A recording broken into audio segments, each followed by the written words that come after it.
Maximum tilt. Maximum tilt.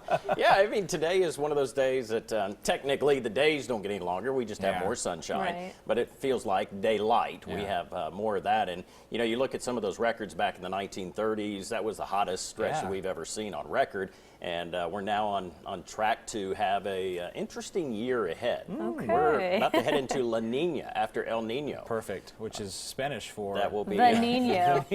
That's all the Spanish I know. Let's start off with some beautiful pictures you've been sending in. And first off, I want to say a shot like this, it couldn't be any more beautiful. Sunset there at Railroad Park, and a quick look at some of the mammatus clouds we had from the storms, which were in here just a few days ago. And those mammatus clouds are the ones that that's where the atmosphere is boiling. They actually build downward and become more of a bubble. And it's a good indication that the atmosphere has become very turbulent and usually around where we have severe thunderstorms. Temperatures for the rest of tonight, not bad. I think Nate will probably stay out there and have dinner.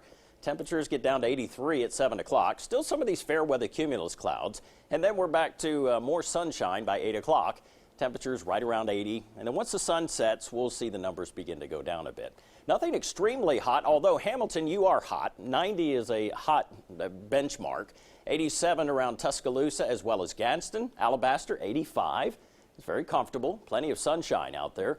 And the only rain we have close by is back to our west because we have high pressure, which is parked over the southeastern U.S. And as it rotates in a clockwise motion, that's going to help to at least pull some of that moisture with the southerly breeze across the lower Mississippi Valley to produce rain.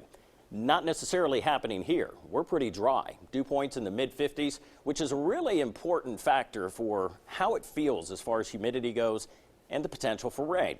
As we go through the remainder of tonight, here's our Storm Track Futurecast, 5 o'clock, temperatures into the 80s, and then by 10 o'clock, we'll see those numbers back in the range of 69 to 74 degrees. And then later tonight, with the clear skies, slightly drier air, temperatures will have a chance to cool down some. It's just not going to be anything that's really impressive around I-20 or southward, but it could get down to 63 in Gadsden, 64 in Anniston, so some of that cooler air getting trapped in some of the valleys thanks to a little bit of wedging. Now, by noon tomorrow, we do start to heat back up, temperatures into the mid and upper 80s, and then an isolated shower possible, but it is a long shot tomorrow, and I expect that we will stay dry, and our models will likely correct themselves, but at 5 o'clock, we're looking at low 90s. There's just not going to be enough moisture to work with, but that will be changing as we get into Wednesday. Again, 50s, low 60s means the air is pretty dry, but then once we get into the mid and upper 60s, you start to feel the humidity. So our dew point temperatures are going to continue to go up. Look at this, 75 at 10 o'clock in the morning on Wednesday. It will be oppressive. You'll walk outside, you'll feel that huge mass of moist air, and that's what's going to be settling into the state for the remainder of the week. And in turn, an isolated shower not out of the question, but overall our rain chances are very small until we get into the weekend. And rain chances are scattered. Temperatures, though, around 91 to 94. Heat index values later into the week approaching 100. Overnights down into the low and mid 70s. Lee?